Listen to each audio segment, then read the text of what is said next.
आप सभी भाइयों को मेरा नमस्कार। आज के इस वीडियो में आप सभी का स्वागत है। आज हम बात करेंगे प्रधानमंत्री आवास योजना के कुछ पहलुओं पर, जिसकी जानकारी आपको होनी चाहिए।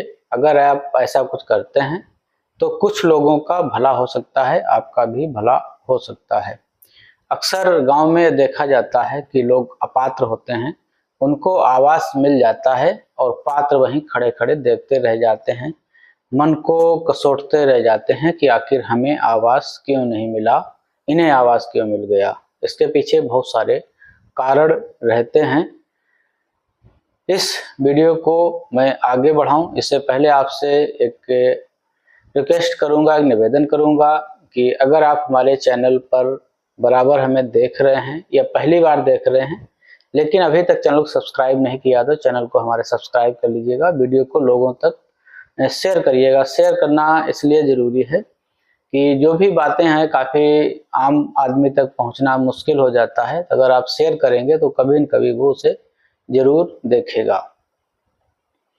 गांव में अपात्रों के चयन के कारण पात्रों को आवास नहीं मिल पाता है। इससे आप सभी अवगत हैं, जानते भी हैं और अपने आसपास देखते भी होंगे कि फला को आवास मिल गया, फला को मिल गया, लेकिन हमें आवास नहीं मिला। इसके पीछे के कारण यही होते हैं कि जो चयन प्रक्रिया है वो गलत होती है, या जो सिस्टम से जुड़े लोग हैं वो गलत तरीके से लोगों का चयन कर देते हैं और अपात्रों को चयन कर देते हैं, जिससे पात्रों के हिस्से में जो चीज़ आनी चाहिए वो अपात्र ले जाते हैं।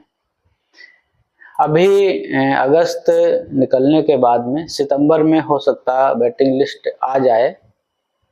अगर ये लिस्ट आती है तो इसमें अपात्र भी होंगे, पात्र भी होंगे। तो आप कैसे पहचानेंगे कि ये जो वेटिंग लिस्ट में नाम शामिल हैं ये पात्र हैं या अपात्र हैं? ज़्यादातर आप लोगों में से अपने आसपास के लोगों को जानते भी होंगे कि हाँ फला व्यक्ति है वास्तविक में पात्र है और ये फला व्यक्ति है जो पूरी तरीके से अपात्र है। तो ऐसे लोगों को पहचानने के लिए कुछ मानक हैं, जो सरकार के मानक हैं, उस पर हम बात करेंगे।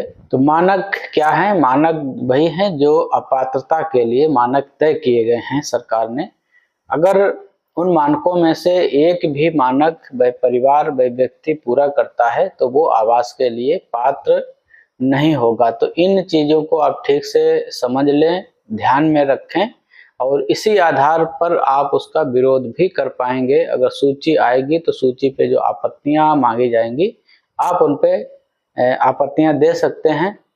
और अगर अपात्र व्यक्ति सूची में सम्मिलित रह गया तो निश्चित ही किसी अपात्र के हिस्से का आवास उसके हिस्से में जाएगा, तो फिर वही रोना रहेगा कि अपात्रों को आवास नहीं मिल पाया।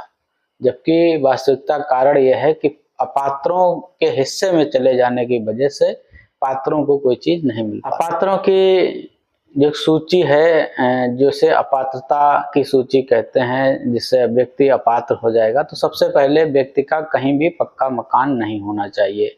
अगर पक्का मकान कहीं है तो फिर वो व्यक्ति आवास के लिए पात्र नहीं है। पक्के मकान का मतलब ये नहीं कि कोई जर्जर मकान बना हुआ है, किसी के 4 बच्चे शादीशुदा हैं और एक कमरा बना हुआ है और उसका नाम सम्मिलित किया गया है, तो ऐसे व्यक्तियों को उसमें सम्मिलित ना करें।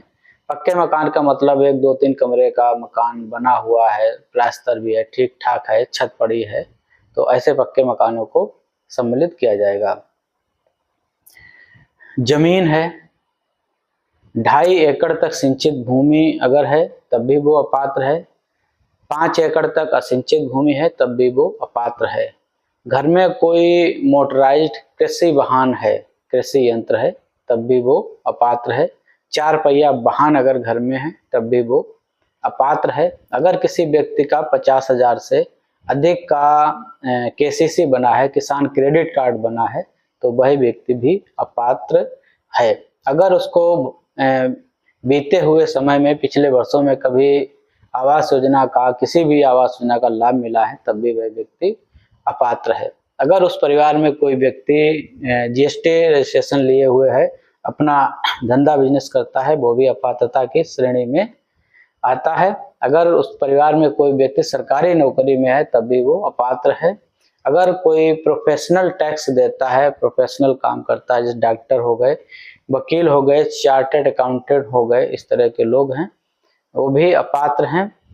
और जो टैक्स दे रहे हैं, इनकम टैक्स दे रहे हैं, वो भी व्यक्ति अपात्र हैं। तो ये मानक हैं आवास के अपात्र होने के। अगर इनको आप ध्यान में रखेंगे तभी आप किसी व्यक्ति का विरोध कर पाएंगे, क्योंकि आप उनके आसपास होते हैं, आपको जानकारी होती है कि कौन व्यक्ति किस कैटेगरी में आता है। तो इतना आपको ध्यान में रखना होगा। और फिर विरोध करने के लिए साहस की जरूरत है। अगर आपके अंदर साहस नहीं है तो निश्चित है फिर कमजोर व्यक्ति ही गांव में मारा जाएगा, क्योंकि जो अपात्र होते हैं वो हर स्टेप पर पैसा दे देकर आगे बढ़ते चले जाते हैं। और एक स्थिति ये आती है कि उनको आवास मिल भी जाता है पैसे की बदौलत।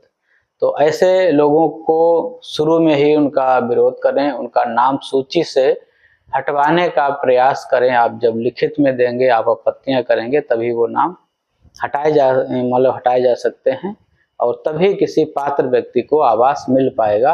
अन्यथा अपात्र ले जाएंगे और पात्र हर तरह से जो पहले से भी छूटे हैं आज भी वो छूटे रह जाएंगे। तो इस वीडियो को आप लोग ज़्यादा से ज़्यादा शेयर करिएगा लोगों तक, क्योंकि आने वाले समय में जब भी सूचियां आएंगी, गुपचुप तरीके से अगर प्रकाशन हो गया, सत्यापन हो गया और रिपोर्ट लगा दी कि ये सारे व्यक्ति पात्र हैं, तो फिर स्टेप बाय स्टेप जो भी जांच होती रहती हैं। जांच में जो भी व्यक्ति आते हैं, जिस तरह से सर्वे में पैसा देकर नाम शामिल करा लिया, चेकर को पैसा देकर नाम शामिल करा लिया, वैसे ही जब आवास का सत्यापन आएगा तो उस समय भी लोग पैसा देकर अपना सत्यापन करा लेंगे और उनके हिस्से में आवास चला जाएगा। ना आप उसे रोक पाएंगे। सरकारी मशीनरी जब पैसा लेती है तो फिर वो गलत को भी सही लिखती है, तो कोई उसे गलत नहीं बताएगा, प्रयास भी करेगा कि वो पात्र ही बना रहे।